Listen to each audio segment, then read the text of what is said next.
My name is Helen McCarthy.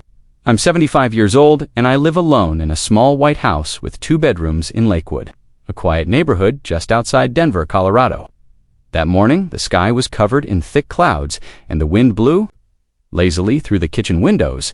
The kettle whistled softly, and the scent of chamomile tea mixed with the sweet smell of banana bread baking in the oven. The radio played an old Frank Sinatra tune, and for a moment, life felt safe, familiar, sweet. Asterisk. I've always liked mornings like this. It's when loneliness feels more like silence than absence. I sat at the table, holding my mug in trembling hands, watching tiny drops of condensation on the window pane. Since my husband Walter died, routine has become my closest companion. I wake up at 6, water the plants, read a bit of the Bible, and every Wednesday, I walk to the clinic for my heart checkup. That's where everything started.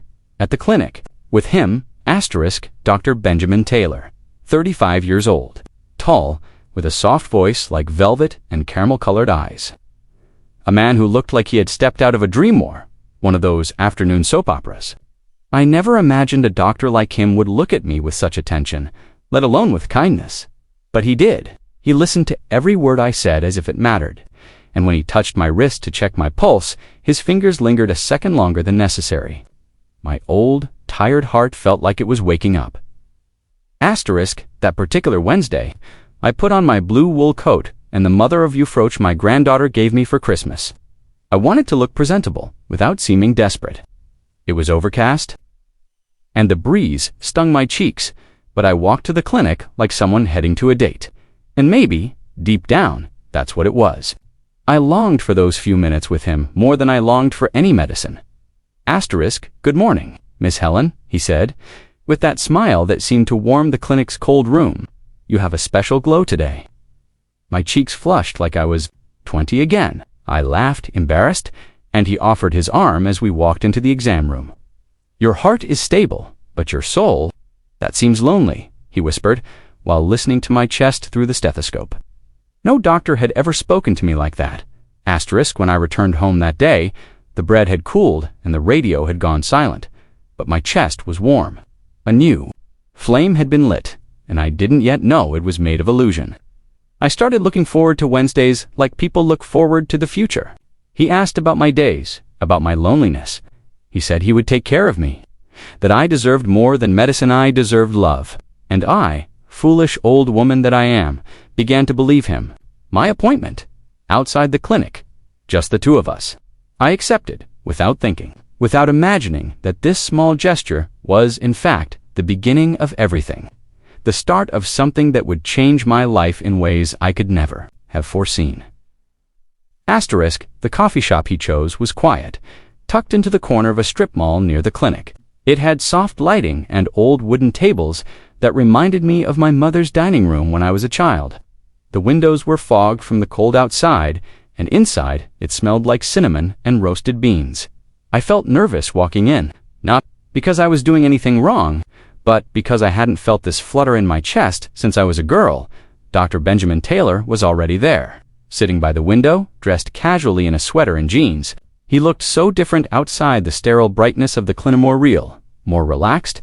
When he saw me, he stood up quickly and smiled like he'd been waiting for me all day. Helen, he said, gently taking my hand. You look beautiful. Today, my heart skipped. I sat down across from him, gripping my purse a little too tightly. I tried to keep my voice steady, but it trembled anyway. I haven't done this in a long time, I admitted. He smiled. You deserve to be seen, not just as a patient, but as a woman. I didn't know what to say. I stared at my cup of tea while he talked about his life, how he'd moved to Colorado from Florida, how he worked long hours at the clinic, how he had no family nearby. He asked me about my husband, about Walter's final months, about my children. I told him everything. I didn't even realize how easily the words came. I hadn't spoken to anyone like that in years. When I mentioned that my daughter lived far away and rarely visited, something shifted in his eyes. It wasn't pity. It was ... interest.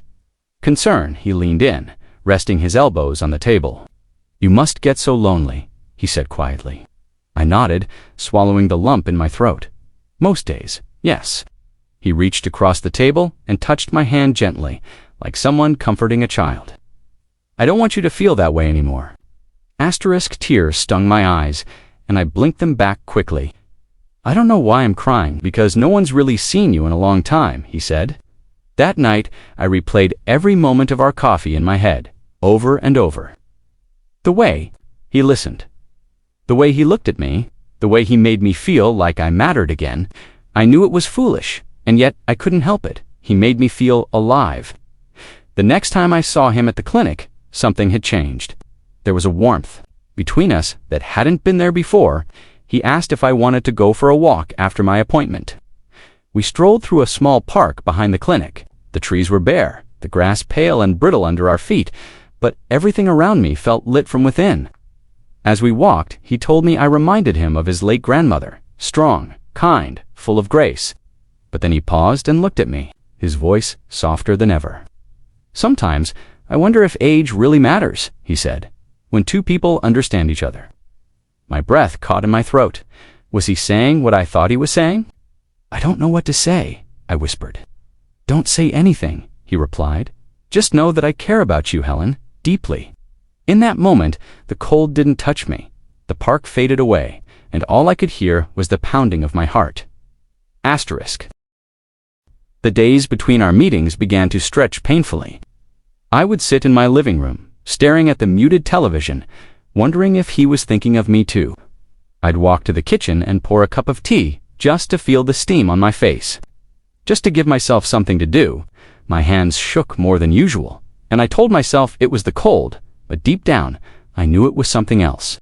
It was longing. When Wednesday finally arrived, I felt like I was walking on clouds. I put on a soft pink sweater, the one I used to wear when Walter and I went dancing. I curled the ends of my hair, applied a touch of lipstick, and told myself, I just wanted to look nice for the doctor, but I knew that wasn't true anymore. Asterisk, he greeted me with the same smile, the same warmth in his voice. During the checkup, his fingers brushed mine, and he didn't pull away quickly. Afterward, he asked if I had plans that evening. I laughed. I haven't had evening plans in years, I said. Would you let me take you to dinner then? My breath caught dinner. Nothing fancy, just something warm and some good company. I nodded before I could think of reasons to say no. We went to a small Italian place near the lake, quiet and softly lit. The waitress brought bread, and he tore it for me, his hands gentle, attentive. He asked about my dreams, my regrets. I told him about the years I spent taking care of Walter after his stroke, about the sacrifices I made without ever calling them that. I told him I sometimes forgot who I was before I became someone's wife, someone's mother, someone's caregiver.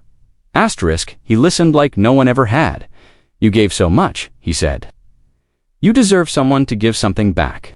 I felt a tremble in my chest, not fear, but something closer to hope. I was 75 years old, and someone was looking at me like I still mattered, like I still had chapters left. After dinner, he walked me to my door. The porch light flickered softly above us. I held my keys in my hand, unsure whether to turn and go in, or stand there a little longer. He reached out and took my free hand, and for a moment, we just stood there, our breath visible in the cold air. I like being with you, he said. You make me feel calm. I wanted to tell him he made me feel alive, but I couldn't find the words. I smiled instead and gave his hand a gentle squeeze. Asterisk inside. The silence of my house felt different, less like a void, and more like a quiet, waiting for something good. I sat in my armchair, replaying the night like an old film. Each word, each glance felt like a spark on dry grass. Something inside me was catching fire. The next morning, I found a message from him on my phone. I had a beautiful evening. Thank you. My heart fluttered. I stared at the message for a long time before replying. Me too, Ben. Thank you. Ben? I had never called him that. Before, the intimacy of it sent a thrill through me.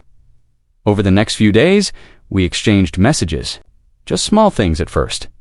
A good morning, a photo of the lake, then longer messages, stories, memories, jokes. Each one pulled me in deeper. I didn't tell anyone. It felt too delicate, too precious to share. I wanted to keep it just for myself. This strange, glowing thing that had entered my life so quietly. Asterisk, I started waking up with purpose again. My days, once slow and quiet, now felt like something was humming beneath the surface. Every morning, I checked my phone before I even reached for my slippers. His messages were always there, waiting like little gifts. How did you sleep? Have you eaten? Thinking of you. No one had asked me how I slept since Walter died. No one had cared whether I had eaten.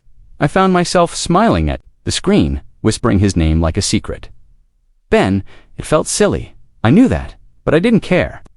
When you spend years fading into the background, it only takes a little light to make you feel seen. Asterisk, he began sharing more about his life. He told me about the long hours at the clinic, the exhaustion, the loneliness. Sometimes I just sit in my apartment, he wrote one night, listening to music and wondering if this is all there is. My heart ached reading that. I imagined him sitting there in some sterile bachelor's apartment, just as alone as I was. I told him he could always call me, and he did. His voice over the phone was even warmer than in person. We talked for hours about music, books, places we wanted to visit. He said he'd always wanted to see the coast of Maine in the fall when the leaves were turning. I've never been, I admitted. Let's go, he said, and I laughed, brushing it off, but a tiny part of me believed he meant it. Asterisk, one evening, he called just as I was about to turn off the lights. His voice was quiet, almost trembling. I shouldn't say this, he murmured, but I think about you all the time. I sat there in the dark, heart pounding. You make me feel safe, Helen, like I can breathe when I'm around you. I whispered his name. He paused, then added, I know this might seem strange, the age difference, the circumstances, but I feel close to you in a way I haven't felt with anyone. I didn't know what to say. I'd gone so long without hearing. Words like that, I had forgotten how to respond. But I didn't hang up. I didn't run. I stayed on the line with him until sleep took us both. Asterisk, the next week, he showed up at my door without warning. I had just come out of the shower, hair still damp, wearing my soft robe. When I opened the door and saw him standing there with a shy smile and a paper bag of Chinese takeout, my heart stopped. I was nearby, he said, and I thought, maybe you'd like some dinner. I let him in. We ate in the living room, balancing boxes on our laps, laughing like old friends. At one point, he reached over and tucked a strand of hair behind my ear. The gesture was so tender, I nearly cried. That night, he stayed longer than usual. We sat on the couch, his arm eventually finding its way around my shoulder.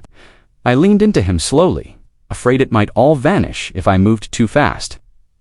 This feels right, he whispered, and it did. God, help me. It did. I hadn't felt wanted in decades. I hadn't let myself believe that anyone could see past the wrinkles, the history, the weight of my years. But he did, or so I believed. I wanted to believe. With every quiet breath, beside him, I was falling deeper into something I didn't have a name for. All I knew was that I didn't want to lose it. Asterisk, I began to make space for him in my world, little by little.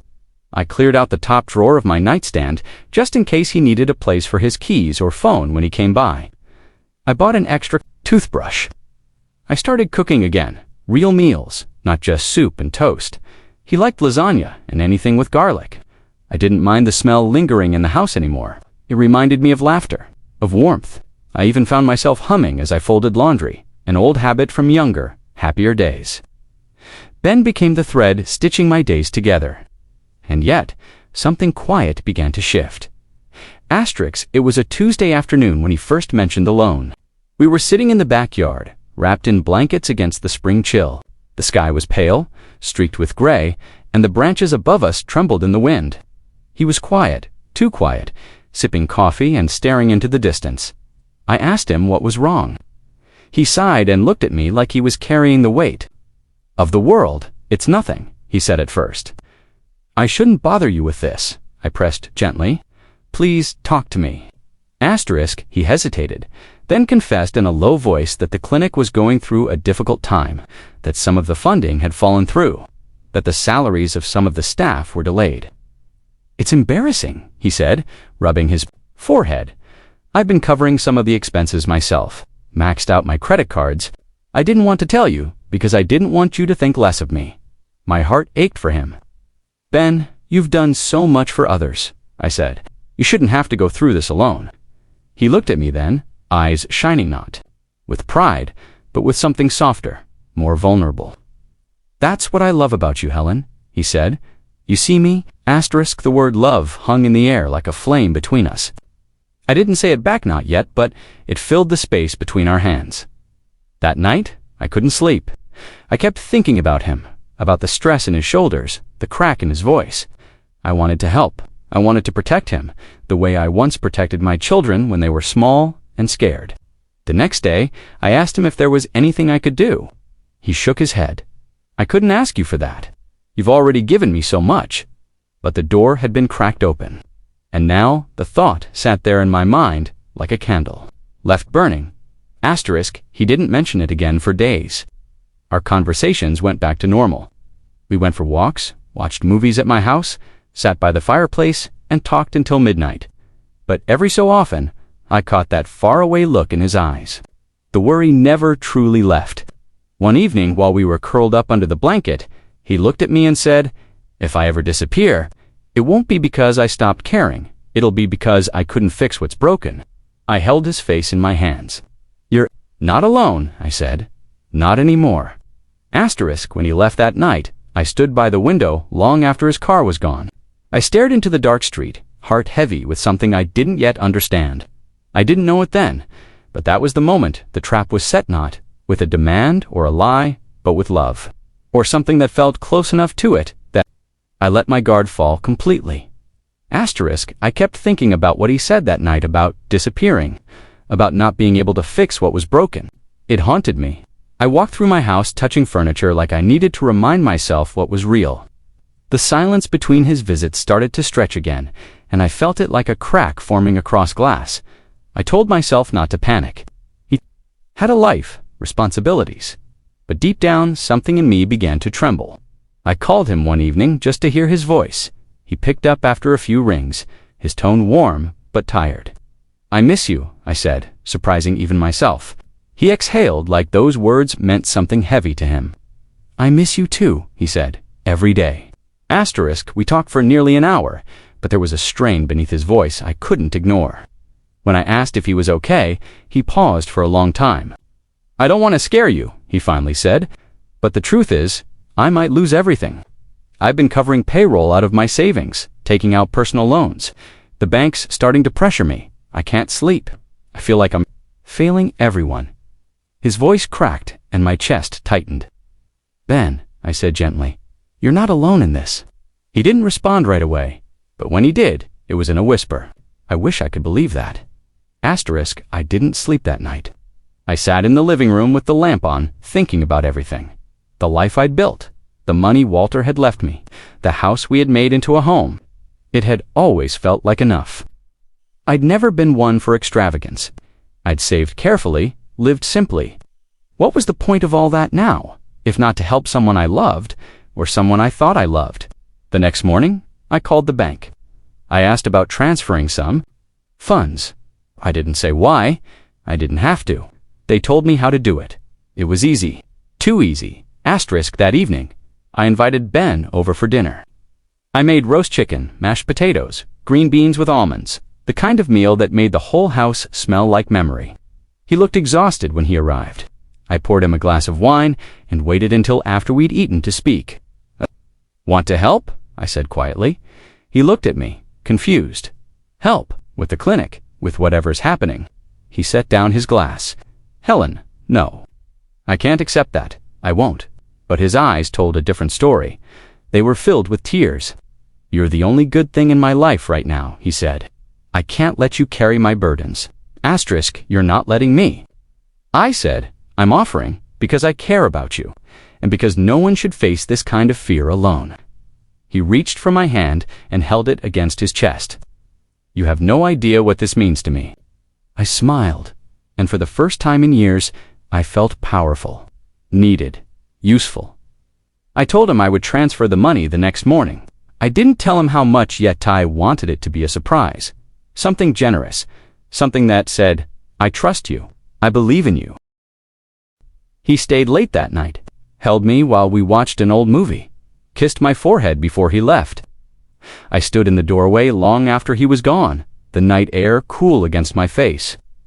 I had no idea that while I felt more alive than I had in decades, something inside me was already being hollowed out. Asterisk, I woke up early the next morning. The sky still dim, that soft blue-gray that comes just before sunrise. The house was quiet, holding its breath. I sat in the kitchen with a cup of tea, my hands curled around the warmth, and stared at the envelope I had prepared the night before. Inside was every detail the bank needed. Account numbers, transfer instructions, amounts. $42,000. It wasn't everything I had, but it was most of it. Enough to matter, enough to change something. Enough, I hoped, to save him. The idea that I could ease his burden filled me with something that almost felt like pride. Asterisk, I called the bank as soon as they opened. The woman on the phone was polite, efficient. Yes, Mrs. McCarthy, we can initiate that transfer today. She asked me if I was sure. I said I was. She didn't ask why. Maybe she wanted to. Maybe she was trained not to. Either way, the transfer went through, just like that. Years of savings moved in seconds. I sat there after the call, staring at my reflection in the dark window above the sink. I didn't look afraid. I looked calm, purposeful. Asterisk, Ben didn't reply to my message right away. Hours passed. I told myself he was busy, maybe at the clinic, maybe sleeping, but my stomach twisted slowly with each minute of silence. When he finally called, it was nearly 8 p.m. His voice was breathless, emotional. Helen, I just saw your message. I don't know what to say. I could hear that he'd been crying. You didn't have to do this, but I wanted to, I said. You matter to me. There was a long pause. Then he whispered, You saved me. Asterisk, we didn't talk long. He said he was overwhelmed, that he needed a moment to process everything. I told him I understood. I did, or I thought I did. The next day, I didn't hear from him at all. No messages, no calls, not even a good morning. I tried not to. Panic. People get busy, but something inside me, something small and cold, started to hum. That evening I called. It rang several times, then went to voicemail. I left a message. Just my voice, gentle and quiet. Hi, Ben. Just wanted to see how you're doing. Hope everything's okay. Asterisk, the silence. The next day was heavier. I felt it in my bones. I watered the plants without really seeing them. I left the television on just to fill the house with sound. Around noon, I sent him another message. Then another in the evening. Still nothing. By the third day, the fear had fully taken root. I called again. Voicemail. I stared at my phone like it had betrayed me. That night, I couldn't eat. I sat at the kitchen table with a plate of food I didn't touch. The lights dim, the room silent, except for the ticking of the wall clock. Asterisk, on the fourth day, I walked to the clinic. The receptionist, a young girl with red glasses, gave me a puzzled look when I asked for Dr. Taylor. Dr. Taylor, she said. He hasn't worked here in weeks. My heart dropped. I saw him just days ago, I insisted. We had dinner. She frowned. Ma'am, he resigned last month. We haven't seen him since. I stood there, frozen. Are you sure? I whispered. She nodded. He left a letter. Didn't say why. Just left. Asterisk, I walked home in a daze. The air felt colder than before. The world sharper, thinner. I stepped inside my house, closed the door, and stood there, the silence crashing. Around me, something terrible had happened. I just didn't want to say the word for it yet. Not out loud. Asterisk. I didn't sleep that night. I lay in bed, staring at the ceiling, my hands folded over my chest like I was trying to hold something broken inside me. My phone sat on the nightstand, dark and silent. I kept reaching for it, hoping for a message, anything to explain what I had heard. Maybe the receptionist was wrong. Maybe there was some misunderstanding. I told myself 100 stories, each one more desperate than the last. But deep down, I knew. I had known since the moment he stopped answering. The man I had led into my home, my heart, my future. He was gone. I called straight to voicemail. I sent a message. Ben, please, just tell me something. Anything. I stared at the screen, waiting for the 3 little dots to appear. They never did. I opened my laptop and searched for his name. Benjamin Taylor. Dozens of results came up, but none of them matched him. No clinic listings, no social media, It was like he had been erased, like he had never existed outside the space he created just for me. Asterisk, I felt the heat rise in my chest, followed by something heavier. Shame. It clung to me like smoke, thick and suffocating. How could I have been so blind, so foolish? I had told no one, not my daughter, not my neighbors. I had built this relationship in secret, wrapped it in silence, protected it like something sacred. Now there was no one to tell, no one to help me hold the weight of what I had done. I had been scammed, lied to, used, and not by a stranger in an email or a voice on the phone. By a man who held my hand and looked into my eyes, who kissed my forehead and called me beautiful. Asterisk, I didn't leave the house for days. I turned off the radio. Let the plants wither. I didn't answer the phone. I moved through the house like a ghost. Everything reminded me of him. The wine glasses we used, the sweater he once left on the back of a chair. Even the scent of garlic on the cutting board felt like a cruel echo. I sat in the kitchen one night and wept into my hands. Not just for the money, though. That was part of it. I cried for the part of me that believed I could be loved again, for the hope I had dared to feel, for the woman I used to be before he saw my loneliness and put a price on it. Asterisk. My daughter called. I didn't answer. I couldn't bear to hear the judgment in her voice, even if it was only imagined. I couldn't bear the idea of her knowing how I had fallen for a fantasy. The thought of telling her made my stomach turn. I told myself I would fix it on my own, somehow, but the truth was, I didn't know where to begin. I sat at the dining table, staring at my bank statement. The zeros stared back at me like eyes, cold and empty. The house, too, felt emptier, as if it knew. Asterisk, that night, I finally said the word out loud, just once. He scammed me. The sound of it in the air was worse than I imagined. It made it real, irrevocable. I curled up on the couch, wrapped in the blanket he once pulled over my shoulders, and let the truth sink in. I had been alone for so long, I forgot what danger looked like when it came dressed as affection. I didn't fall for a man, I fell for being seen. And now, I couldn't unsee what he'd taken from me. Asterisk, I forced myself out of the house a week later. I had to. The bills were still arriving, the refrigerator was nearly empty, and the heater had started making a strange noise. Life, cruel as it was, didn't pause for heartbreak. I put on my beige coat, the one with the missing button, and walked to the small grocery store a few blocks away. The cashier, a boy who usually smiled and made jokes, didn't look up this time. Maybe I was imagining it, or maybe I looked different, now hollowed out, like something essential had been taken from me. I moved through the aisles slowly, trying to remember how it felt to do this without shame sitting in my throat. Asterisk, when I got home, there was a message from my daughter on the answering machine. "Hi, Mom, I haven't heard from you. Just checking." In Komioki. Her voice sounded casual, but I could hear the edge beneath it. She'd always been sharp, practical. She wouldn't understand, or worse, she would, and she'd be right. I sat on the edge of my bed holding the phone, my finger hovering over the button to call her back. I couldn't, not yet. Asterisk, instead, I opened my drawer and took out the folder with my financial papers. I flipped through the pages slowly, like someone looking through old photos of a ruined house. The transfer confirmation was still there, the printout from the bank, his name written clearly in the reference field. There was no mistake.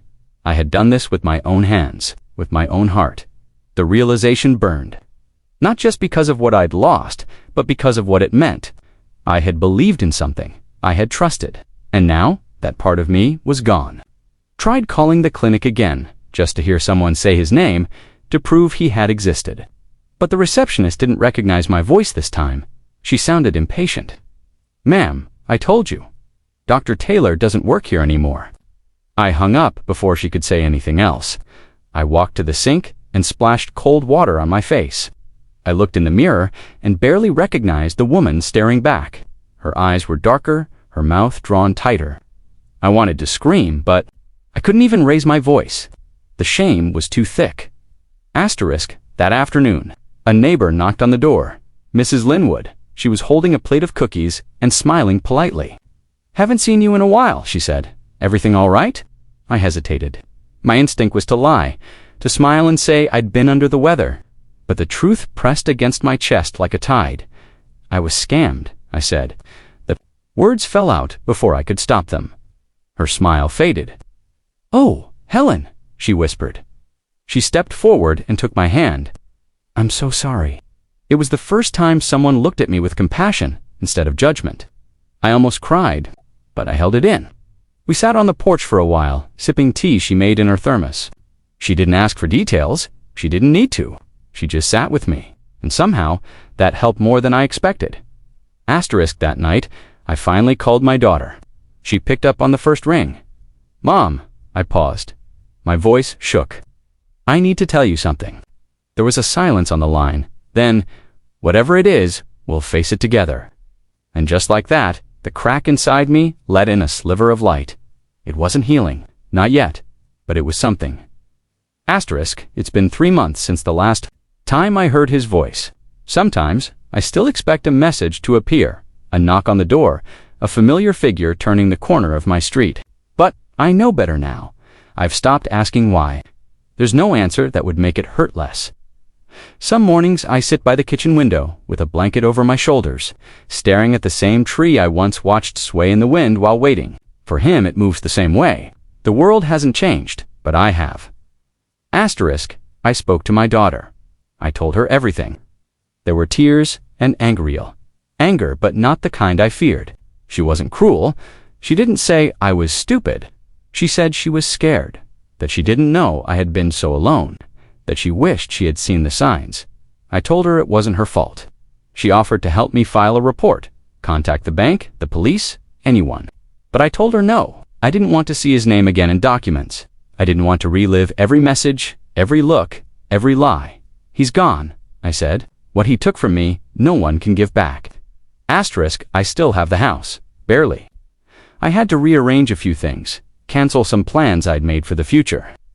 There will be no trips to Maine, no new roof this year, but I'm still here. I light a candle every evening now, not for him, but for myself. To remember that even though I was fooled, I am still standing. There's a difference between being broken and being lost. I learned that the hard way. The worst part isn't the money. It's the silence that followed. The way he disappeared so cleanly, as if I were just a season in his life.